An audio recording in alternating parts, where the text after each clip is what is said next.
जमलेल्या माझ्या सर्व पदाधिकारी बांधवांनो, भगिनींनो,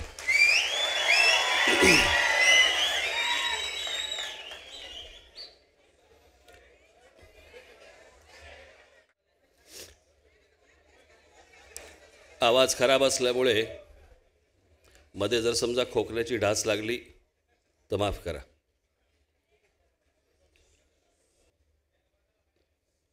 सहा सात दिवसापूर्वी मी ऑफिसमध्ये बसलो असताना सगळे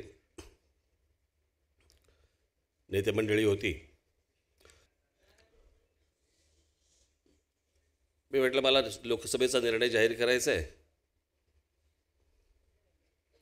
तो मला असं वाटतं त्याशी मी केला आणि म्हटलं बाकीच्या गोष्टी जरा म्हटलं त्यांच्याशी मला बोलायच्या तर कधी बोलायच्या. म्हटलं मंगळवारी बोलू आपण. कोणतरी मला म्हणालं मंगळवारी 19 मार्च आहे. 13 वर्षापूर्वी आपण जेव्हा पक्ष स्थापन केला त्याची पहिली सभा 19 मार्चला झाली होती.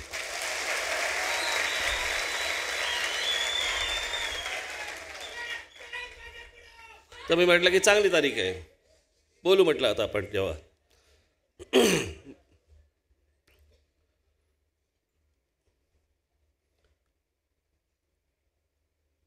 म्हणून मी आज तुमच्याशी जरा सविस्तर आणि थोडंसं मोकळेपणाने बोलायला आलो आहे. मी बरेच दिवस वर्तमानपत्रांमध्ये टेलिव्हिजन चॅनलमध्ये मी सगळ्या गोष्टी ऐकत होतो. 2 जागा मागितल्यात, 3 जागा मागितल्यात, ईशान्य मुंबईतनं लढणार, बहुधा नाशिकमधनं लढणार. पत्रकारच ठरवतात. बरं, गेल्या कित्येक दिवसांमध्ये मी त्यांना भेटलो पण नाही आहे. पण त्यांना असं वाटतं की बाबा आपण काहीतरी लिहिलं की हा पटकन काहीतरी बोलेल आपल्याशी.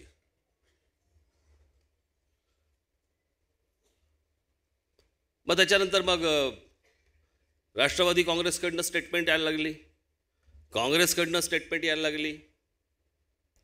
कोणी म्हणतं हवेत, कोणी म्हणतं वरती विचारायला लागेल, कोणी म्हणतं नको आहेत.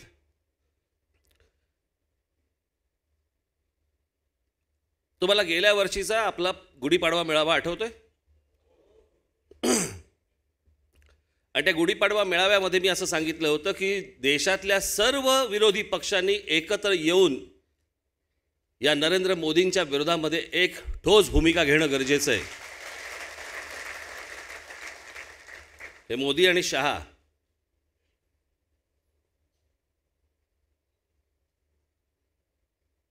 मग मला कुठे शरद पवारच भेटले, मग विमानातच भेटले. आता जमिनीवरच्या चर्चा काय हवेत करायच्या असतात का? त्या दिवशी मी औरंगाबादला, तेही औरंगाबादला. मी बुलढाण्यावरून आलो, ते कुठून आले मला माहिती नाही, परंतु आम्ही एकाच हॉटेलला. नंतर कळलं ते माझ्याबरोबर विमानातमध्ये पण आहेत. आता विमानामध्ये समोर आल्यानंतर भेट होणारच, बोलणं होणारच. पण जर समजा मीच सांगतोय की या देशातल्या विरोधी पक्षांनी एकत्र यायला पाहिजे तर मला डर कसली? मध्यंतरी अजित पवारांनी एक स्टेटमेंट केलं की मनसे आम्हाला बरोबर हवी आहे. मग तिथून कोणीतरी पृथ्वीराज चव्हाण बोलले की तसं काही करता येणार नाही, आम्हाला बरोबर घेता येणार नाही. मग अशोक चव्हाण पण काहीतरी अजून एक काहीतरी बोलले. अजित पवार बोलल्यानंतर मी त्यांना फोन केला, म्हटलं कुठे भेटता येईल?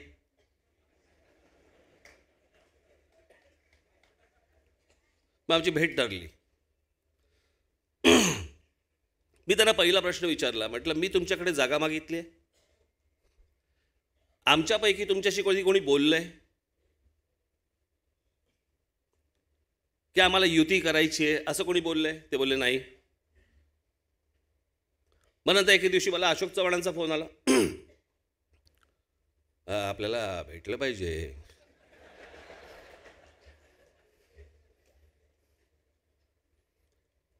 त्यांना भेटलो, त्यांना विचारलं, म्हटलं मी तुम्हाला ह्याच्या आधी कधी भेटलो? ते बोलले नाही. म्हटलं मी तुमच्याकडे सीट मागितली? ते बोलले नाही. मी म्हटलं युतीचा प्रस्ताव ठेवला? म्हटलं नाही. बाहेर काय बोलताय? पत्रकार वाटेल ते प्रश्न विचारतील आणि म्हटलं तुम्ही काय वाटेल ते बोलता, माझ्याशी न बोलता.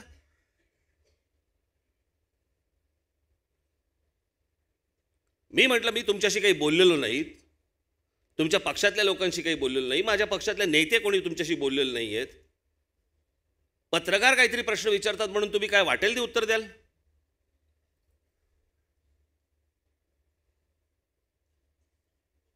आणि मी तेव्हाही त्यांना सांगितलं होतं मला लोकसभा निवडणूक लढवण्यात इच्छा नाही, पण मी जे करीन ते तुमच्या फायद्याचं असेल.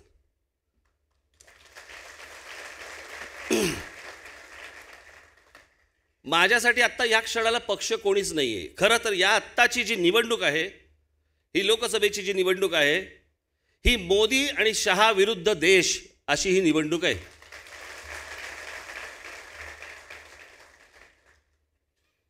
आता कोण काँग्रेसचा आहे आणि कोण NCPचा आहे आणि कोण कोणाचा आहे, मला ह्याच्याशी कर्तव्यच नाही आहे. मी त्याच वेळेला गुढीपाडव्याच्या सभेमध्ये सांगितलं होतं की मोदी मुक्त भारत हा झाला पाहिजे आणि त्याच्यासाठी सर्वांनी एकत्र येण्याची गरज आहे, आवश्यकता आहे.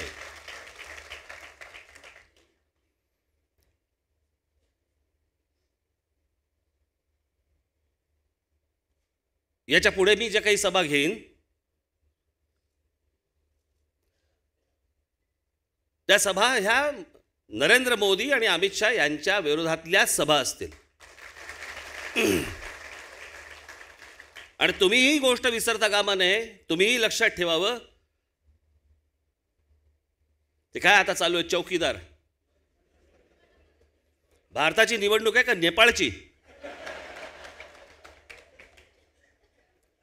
मी एकदा मागे बोललो होतो माहिती त्या फेसबुकच्या वेळेला,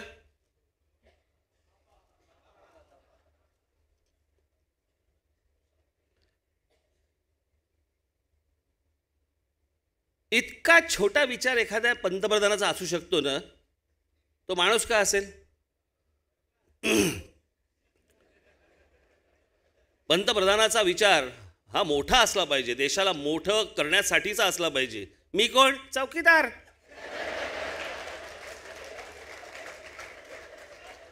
बाबा मी बिल्डिंग बांधीन, माझ्या बिल्डिंगच्या खाली मी 4 चौकीदार ठेवीन. हा नाही, बिल्डिंग तुम्ही बांधा, मी चौकीदार.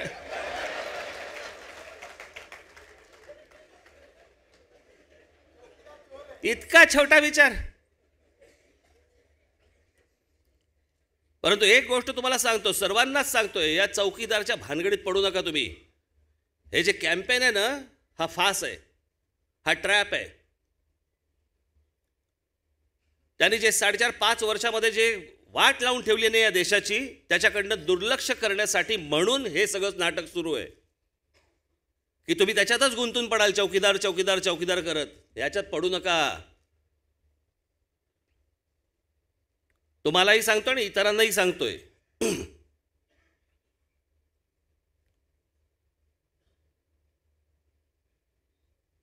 आणि त्याच्यामुळे माझं मतच सरळ आहे. तुम्हाला आठवत असेल आपल्याच एका सभेमध्ये मी म्हटलं होतं की मला लोकसभा निवडणूक लढवायची इच्छा नाही म्हणून. आठवतं तुम्हाला?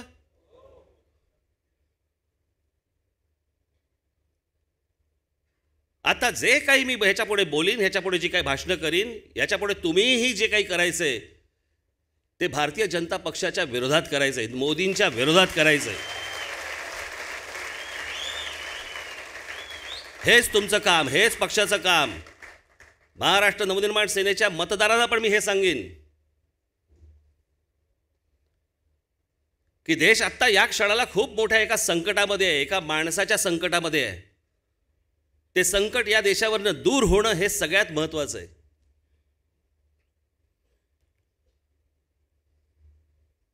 तुमच्याकडे येतील भाजपवाले, अनेक लोकांकडे जातील, थैल्या रिकाम्या करतील.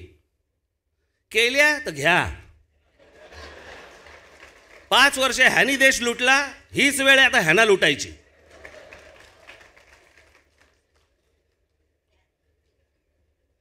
आदेश नाही. त्यांच्या आपल्या ऑफिसच्या भोवती घुंगून घुंगून गुणगुण गुणगुण गुणगुण फिरत बसायला तर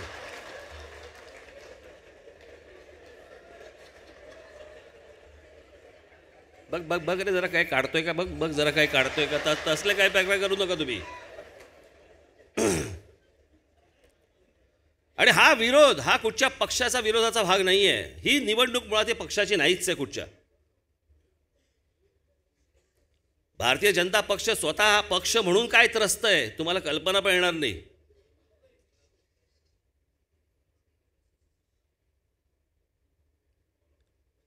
त्यांच्यातले अनेक लोक माझ्याशी बोलत असतात.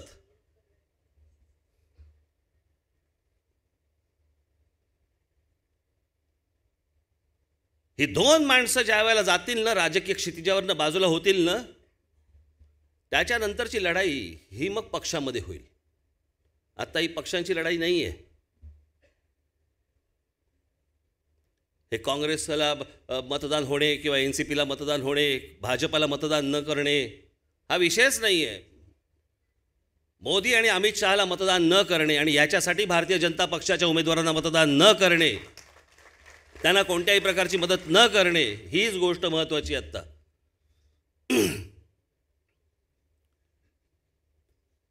मागच्या वेळेला मी जेव्हा तुमच्यासमोर भाषण केलं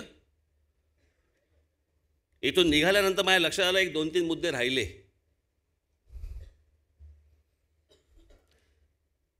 ते 2-3 मुद्दे मी आज तुमच्यासमोर मांडणार आहे.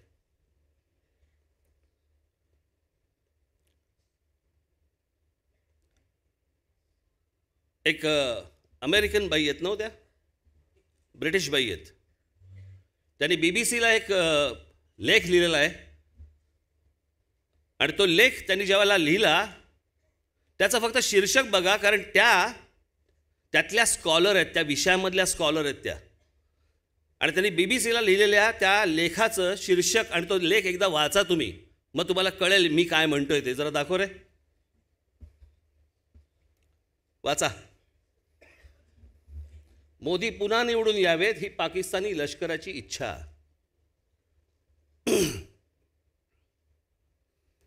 हे जे मध्यंतरी सगळं घडलं परदेशी जेवढी काही तुमची वर्तमानपत्र जेवढी आहेत ते काय बोलतायत ते काय सांगतायत या त्या बाई.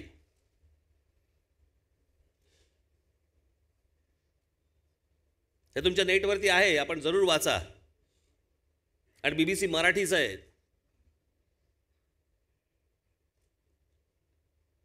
मी तुम्हाला मागच्या वेळेला सांगितलं होतं आठवतंय की खोटे फोटो टाकले जात आहेत म्हणून सांगितलं होतं आठवतंय तुम्हाला. खोटे फोटो टाकले जात आहेत. ते खोटे फोटो मी मला सांगितलं होतं ना की अगोदरचा फोटो हा नंतरचा म्हणून दाखवला आणि नंतरचा फोटो हा अगोदरचा म्हणून दाखवलेला आहे. आठवतोय तुम्हाला. दाखव रे. हा अगोदरचा फोटो कन्स्ट्रक्शन चालू आहे आणि हे कन्स्ट्रक्शन झाल्यानंतर आणि दाखवत आहेत काय बिफोर अटॅक आणि आफ्टर अटॅक. हे कन्स्ट्रक्शन चालू आहे इथे.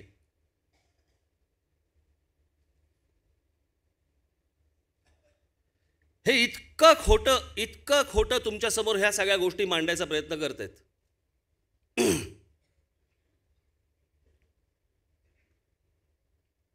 तिसरं काय होतं ते हे बघा. या सरकारने RBI कडनं 3 लाख कोटी रुपये मागितले. रिझर्व्ह मधले तुमचे आमचे जे RBI कडे असतात बँकांच्या थ्रू जे जातात ते 3 लाख कोटी रुपये मागितले. त्यातले 28,000 कोटी रुपये रिझर्व्ह बँकेने आत्ता त्यांना दिले. ते मध्यंतरी सोडून कोण गेले ते उर्जित पटेल. ते हीच गोष्ट मान्य करायला तयार नव्हते आणि त्याच्यामुळे त्यांनी राजीनामा देऊन ते मोकळे झाले की मला नाही जमणार हे. 3 लाख कोटी रुपये रिझर्व्ह बँकेकडनं मागायचे. त्यातले आत्ता 28,000 कोटी रुपये रिझर्व्ह बँकेने त्यांना दिले आहेत. माझा मूळ मुद्दा पुढे आहे. हे जे वातावरण तुमच्यासमोर उभं केलं की पाकिस्तानबरोबर युद्ध करायचे होते कुठे पैसे. युद्ध करायला पैसे लागतात. जर सरकारकडे पैसेच नाही आहेत आणि सरकार जर समजा रिझर्व्ह बँकेकडे भिका मागतंय तर युद्ध करणार होते कुठून?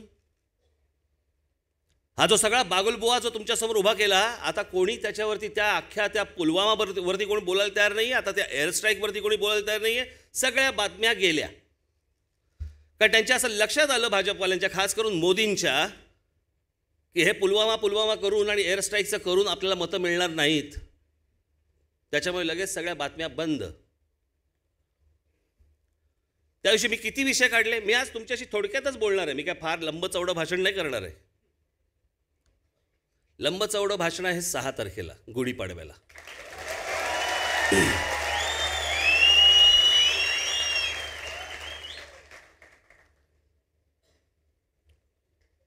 मग त्या दिवशी आपलं भाषण झालं. भाषण झाल्यानंतर मग काहीतरी बोलायलाच पाहिजे समोरून. मग तो हवा गेलेला फुगा एक, तो असा दाबला की कसाही आकार होतो माहिती आहे. समजा त्या दाबलेल्या फुग्याला जर जॅकेट घातलं तर कसं दिसेल. मग ते काहीतरी बरळलं. फडणवीस म्हणे माझी स्क्रिप्ट बारामतीहून आली होती आणि पवारांकडे काय पवारांकडे असे अनेक पोपट आहेत. चला कपडे आम्ही यांचे काढले आणि ह्याला आमचा पोपट दिसला.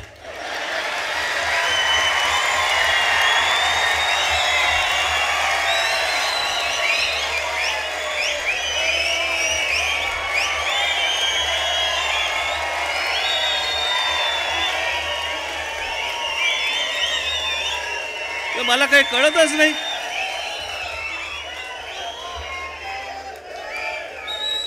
खरा पोपट बघायचा आहे. मी आज सगळं आणलंय.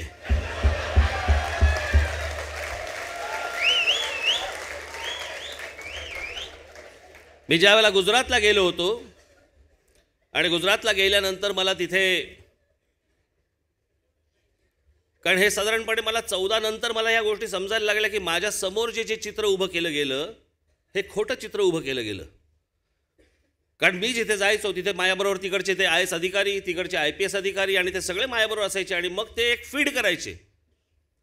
बरं, ते सगळं अख्खं ते गुजरातच्या सगळ्या गोष्टी पाहत असताना मला असं वाटलं, कारण मी का पाहायला गेलो, कारण रतन टाटा बोलले होते. पण म्हटलं काय काय केलं एकदा तरी बघू. तिकडून गुजरातमधून निघतानाची माझी शेवटची पत्रकार परिषद आहे गुजरातमधली. कदाचित यूट्यूबवरती असेल, मला माहिती नाही. परंतु त्या पत्रकार परिषदेमध्ये मी सांगितलं होतं की हे सगळं बघितलं सगळं ठीक आहे, परंतु आजही इंडस्ट्री आणि सगळ्या दृष्टिकोनातनं सगळ्या बाबतीत महाराष्ट्र हा 1 नंबरलाच आहे.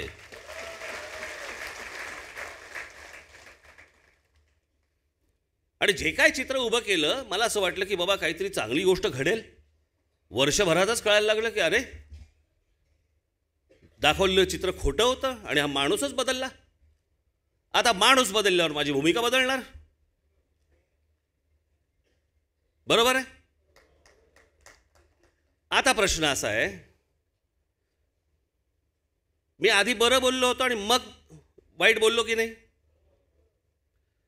मला जे चित्र उभं केलं माझ्यासमोर, जे खोटं चित्र उभं केलं त्यांच्या स्वतःबद्दल आणि सगळ्या गोष्टींबद्दल, जेव्हा मला खरं चित्र जेव्हा दिसलं त्याच्यानंतर मी त्या सगळ्या गोष्टी बोलायला सुरुवात केली. आता पहिलं माणूस खरं, आता मी जे तुम्हाला दाखवणार, पहिलं माणूस खरं बोलतोय का जे दुसरं बोलतोय ते खरं बोलतोय. लावा.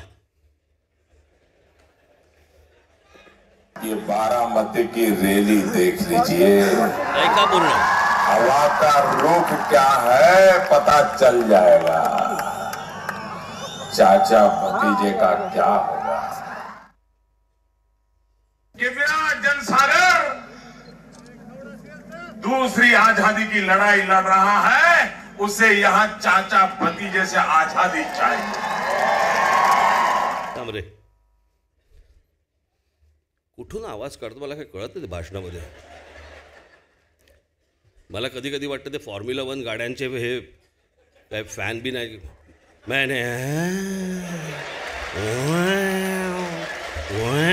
कुठून काय गाड्या जातात का आजूबाजूनी.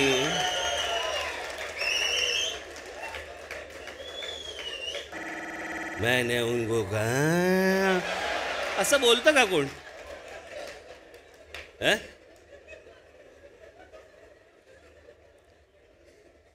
आता देवेंद्र फडणवीस त्या फुग्यासाठीचं आता हे त्या फुग्याने नीट ऐकावं. दुख तो इस बात का है त्याच्यानंतरचं आता हे कि क्रिकेट के संबंध में तो आए दिन बयान देने के लिए उनको फुर्सत है, लेकिन मरते हुए किसान के लिए चिंता करने के लिए उनको फुर्सत नहीं है. थांब जरा. मरते हुए किसान के लिए उनको देखने के लिए इनके पास फुर्सत नहीं है. 2015 पासून आत्ता 2019 पर्यंत महाराष्ट्रामध्ये 14,000 शेतकऱ्यांनी आत्महत्या केल्या. 14,000 शेतकऱ्यांकडे बघायला शरद पवारांना वेळ नाही. मला शरद पवारांची काही बाजू नाही मांडायची, मला हा माणूस दाखवायचा आहे. मला शरद पवारांबद्दल कोण काय बोलतंय हा विषय नाही माझा आज. पण मी जे त्या दिवशी जे काही सांगितलं, मी त्या दिवशी जे काही बोललो, ती जर बारामतीची स्क्रिप्ट असेल तर ही स्क्रिप्ट कुठून आली? लावा पुढे. अमल करो ऐसा अमन में मोठा कर आवाज. जहां से गुजरे तुम्हारी नजरें वहां से तुम्हें सलाम है. ऐका, आज शरद राव जी का जीवन देखते हुए लगता है कि जहां भी उनकी नजर गुजरेगी सब दूर से उनको सलाम आएगी. संपलं शरद नाही. राव रचनात्मक कामों की कोख से पैदा हुई राजनेता है.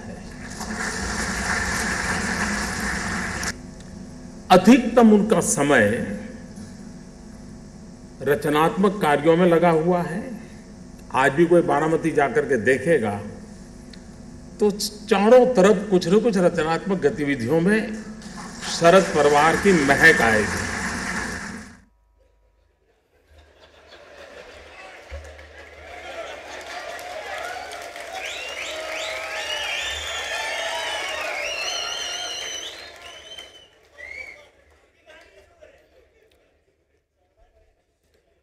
बारामतीमधनं चाचा भतीजे को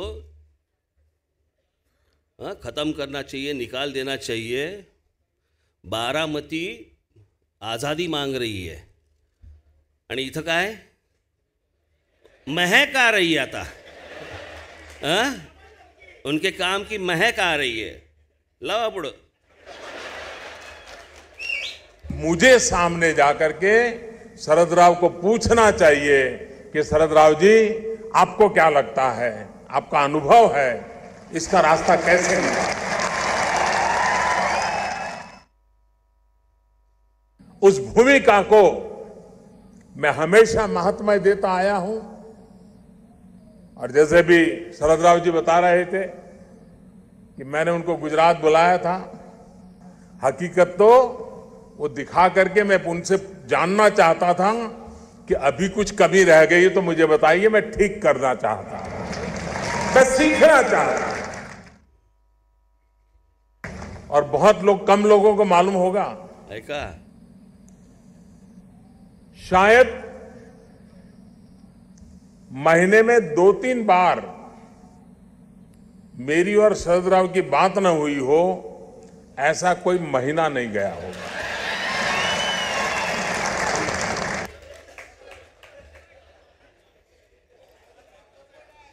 काय करायचं सांगायचं.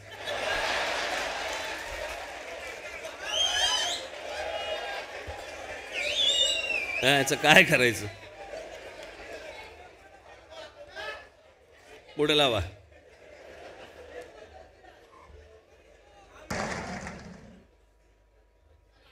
राज्य सरकार में मेरी कठिनाइयां बहुत रहती थी. भारत सरकार से परेशानियां होती रहती थी. तो मैं फिर शरद राव को बीच में डालता था और वे भी दलगत राजनीति से ऊपर उठ करके केंद्र सरकार का राज्य से कैसा रवैया होना चाहिए उसकी उत्तम भूमिका अदा करते थे और मैं आज बारामती में उनके उस योगदान के लिए सार्वजनिक रूप से अभिनंदन करना चाहता हूं।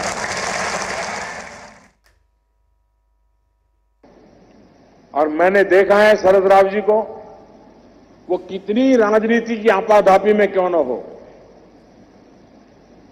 दिन में कितने ही राजनीतिक उठापटक के दबाव के नीचे क्यों न हो, लेकिन अगर किसान की बात आ जाए, खेती की बात आ जाए, तो तुरंत एक्टिव होकर के उस काम को हाथ में ले लेते हैं। इतना उनका डेडिकेशन, उनका इस डेडिकेशन को मैंने देखा है। और इस फरवरी में सार्वजनिक जीवन में 50 वर्ष जनप्रतिनिधि का उनका समय हो रहा है। मैं अभी से बधाई देता हूं। 50 साल तक विदाउट ब्रेक जनप्रतिनिधि के रूप में चुन करके आना, चुनाव जो लड़ते हैं, जीतते, उनको पूरा पता है कि किस प्रकार से जिंदगी जीनी पड़ती है। शरद राव जी ने जी करके दिखाया है और एक बहुत उत्तम उदाहरण सभी सार्वजनिक जीवन के लोगों के लिए एक उत्तम उदाहरण उन्होंने प्रस्तुत किया है। शरद राव का एमएलए और एमपी वाला मामला है, अपने आप में बड़ी विरासत है। सार्वजनिक जीवन की एक बहुत बड़ी पूंजी है, बहुत बड़ी विरासत है। मैं व्यक्तिगत रूप से शरद राव का अत्यंत आदर करने वाले व्यक्तियों में से रहा हूं। मैं गुजरात का मुख्यमंत्री था, वो हमेशा मुझे उंगली पकड़ करके चलाने में मेरी काफी मदद करते रहे हैं और ये बात सार्वजनिक रूप से स्वीकारने में मैं गर्व अनुभव करता हूं। गर्व झालं, ही माणसं आहेत,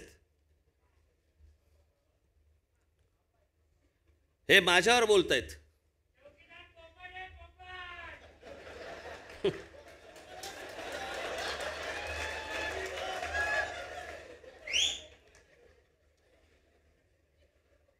बरं, मी त्या दिवशी सगळं तुम्हाला जे काही सांगितलं ते सगळं युद्धाच्या संदर्भातलं सांगितलं।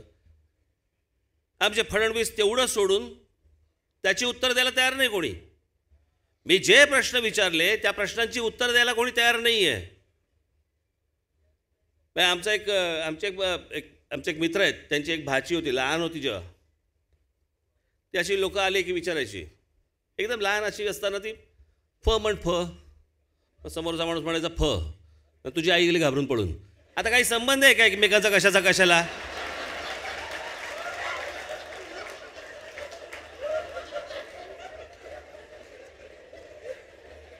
मी त्या दिवशी बोललो कोणते, मी विचारले कोणते प्रश्न, हे बोलतायत काय?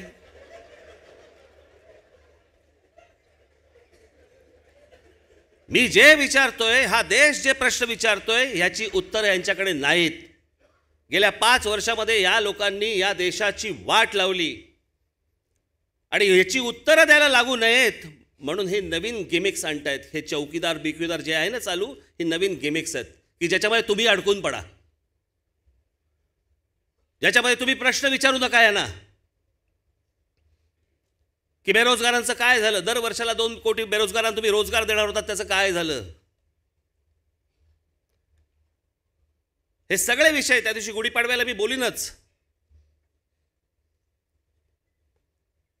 इतका खोटा पंतप्रधान मी माझ्या आयुष्यात आजपर्यंत कधी बघितलेला नाही, इतका खोटा।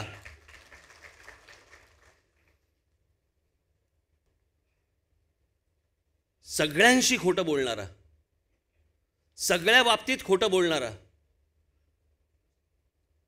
मागे काय बोलून ठेवलंय आपण, आता पुढे काय आपण बोलतोय याचं भान नसणारा, गटारांमध्ये पाईप घाला, त्यातनं जो गॅस येईल त्यातनं चहा बनवा, काय चहासाठी तो उपयोगी पडेल, इतका छोटा विचार पंतप्रधानाचा।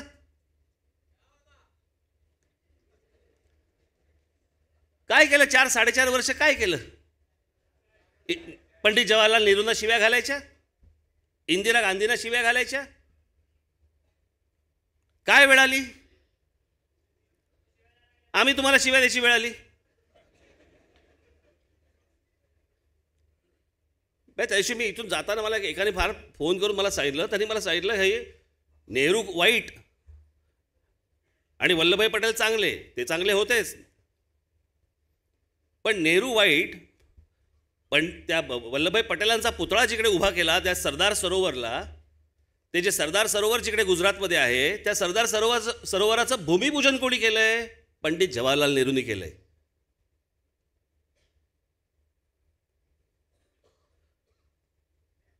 मुळात त्यांचं काय तुम्ही सांगताय?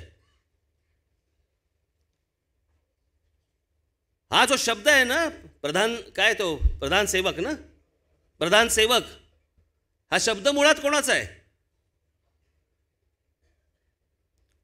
हा शब्द मुळात आहे पंडित जवाहरलाल नेहरूंचा.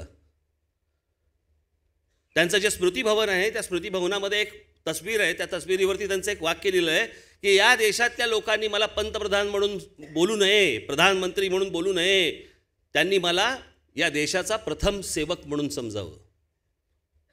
असं नेहरूंचं वाक्य आहे. कॉप्या कराल तिकडे पुस्तकं पाठवाल, वह्या तिकडे तिकडून येणार लिहून.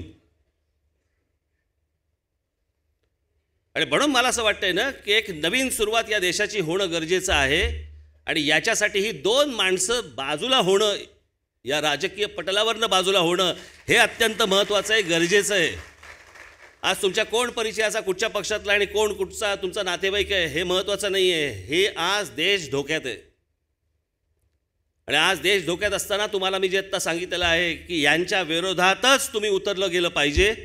यांच्या जे काही प्रचार करायचा आहे तो यांच्या विरोधातच झाला पाहिजे. त्याचा फायदा व्हायचा त्यांना होऊन जाऊन देत. आपल्याला आत्ता या क्षणाला काही फरक पडत नाही आहे. तुम्ही सगळेजण विधानसभेच्या तयारीला लागा. एवढंच फक्त मी आज तुम्हाला इथे सांगण्यासाठी म्हणून आलेलो आहे.